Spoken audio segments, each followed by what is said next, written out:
Serial तुमसे तुम तक के आने वाले अपकमिंग ट्रैक में जहां एक तरफ अनु पहुंच चुकी है आर्यवर्धन के घर राजनंदिनी की तलाश में, वहीं दूसरी तरफ आर्य और अनु का रिश्ता पक्का होने वाला है। ऐसा इसलिए क्योंकि अब राजनंदिनी की तलाश खत्म होने वाली है। सीरियल में आगे दिखाया जाएगा कि अनु को बार बार चक्कर आने लगते हैं क्योंकि उसे लगातार फ्लैशबैक दिखाई दे रहे हैं जो उसे अष्टमी की रात को भी दिखते थे। जैसा कि हम सभी जानते हैं, अनु और कोई नहीं बल्कि राजनंदिनी का ही पुनर्जन्म है। लेकिन अब अनु आर्य के पीछे पड़ जाती है और उससे कहती है कि वह राजनंदिनी से मिलना चाहती है। ही दन्नय अनु यह नहीं जानती कि राजनंदिनी तो कब की मर चुकी है।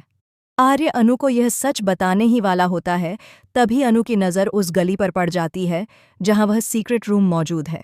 यह वही कमरा है जो आज तक कभी नहीं खुला और जिसमें आर्य के अलावा कोई और कभी नहीं गया।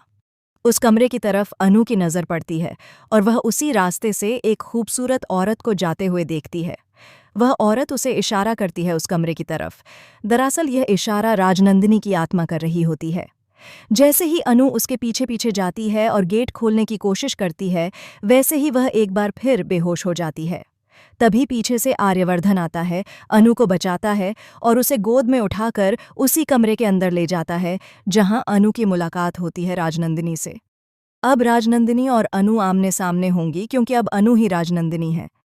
सीरियल में राजनंदिनी एक बार फिर दिखाई देने वाली है क्योंकि सच में वह उसी कमरे के अंदर बंद है।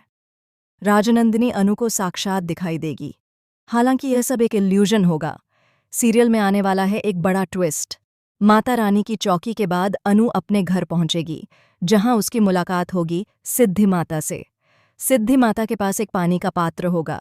जब अनु उस पानी में अपना चेहरा देखेगी तो उसे अपना चेहरा नहीं बल्कि राजनंदिनी का चेहरा दिखाई देगा। एक ऐसी औरत का चेहरा देखकर अनु शॉक हो जाएगी और पूछेगी कि यह चेहरा किसका है। तभी सामने आएगा नाम राजनंदिनी। देखते रहिए और एक लाइक ज़रूर कीजिए।